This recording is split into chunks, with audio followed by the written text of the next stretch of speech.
Good evening, fellow Toastmasters and most welcome guests. Tonight my speech is titled Dream the Dream, a very brief overview on dream interpretation from quite a layman's point of view. We all dream. We may forget the dream instantly on waking. Some dreams will resonate something very strongly and stay with us for days. Some indeed for a lifetime. Dreams have been recorded from as early as the 7th century. Countless of analysts, scientists and lay people have studied, researched into what I find this most interesting of topics. But for the purpose of tonight's speech, I'm looking at Sigmund Freud's topographical model. Freud says this very small part up here is where we hold our everyday thoughts and perceptions. Underneath, probably about here I'd say, are our memories and stored knowledge. Now in this murky unconscious, deep in the guts and bowels of us, is where we hold our fears, violent motives, unacceptable sexual desires, you laugh, irrational wishes, immoral urges, shameful experiences, and selfish needs. All quite unacceptable feelings to this, the top part here. So I'm not going to share a dream of mine, but I'm going to use an example of a dream and see how it works with this model. The person is stood naked in a rock pool. A 2-year-old is also in the rock pool. The person is fearful that he will be submerged and drown. I'm naked, the person is naked, but feels comfortable with this. And nobody notices my nakedness. At the same time, I'm buying a pillowcase of rebels from Barack Obama, who is wearing a caftan. While doing this, a football team is walking past in a perfect line with clown faces.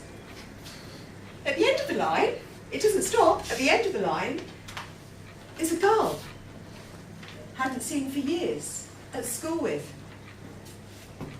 Haven't seen since 1980, no contact whatsoever. So now, let's look at this dream. Let's start with the murky unconscious. The nakedness, where nobody notices, shares the fears of groundless.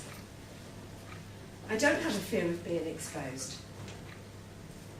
A few years ago, on dreaming about nakedness, vulnerability had come up and need to cover up. Experts suggest that naked dreams reveal both vulnerability and a lack of inhibition. Also, from this unconscious part, about being in the rock pool, Freud suggested that the unconscious, dreaming about a child, is a representation of ourselves. Who did that 2-year-old represent? Was it the inner child? Was I fearful of drowning, of being submerged?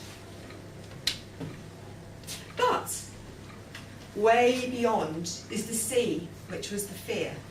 But actually, the rock pool provides containment and safety. Now, in the less murky, subconscious, where we hold on to our memories and knowledge, is the girl from school. We'd go off to the shop and we'd buy sweets together. Pillowcase is an exaggeration. Who would really buy a pillowcase full of rebels? But to me, this represented the vast amount of chocolates that I've purchased and consumed over the years. Now to the conscious. Barack Obama in the news. The caftan, a flippant conversation that I'd had with a counsellor friend of mine talking about counsellors' dress style. Also, from the thoughts and perceptions, the football team in a clown's mask. I shall leave that to your own imaginations. But then, in the news, top of the brain. So how do we capture the dream? The first step of getting serious in dream recall is to record the dream instantly on waking. Not always easy to do, but as soon as you move, the dream is disturbed. So, as soon as a note comes in, just jot it down. Even a line diagram can be helpful for this. Note feelings. Were you hot? Were you cold? Were you angry? Were you agitated? So we prepare the body, mind and soul to sleep for a dream. Dreams can be helpful in understanding ourselves and our unconscious. So have a warm, decaffeinated drink. Don't drink alcohol, it disturbs the sleep pattern. Don't go to bed until you feel sleepy. Mentally review your day. Get the dream process going on. And read your dream journal.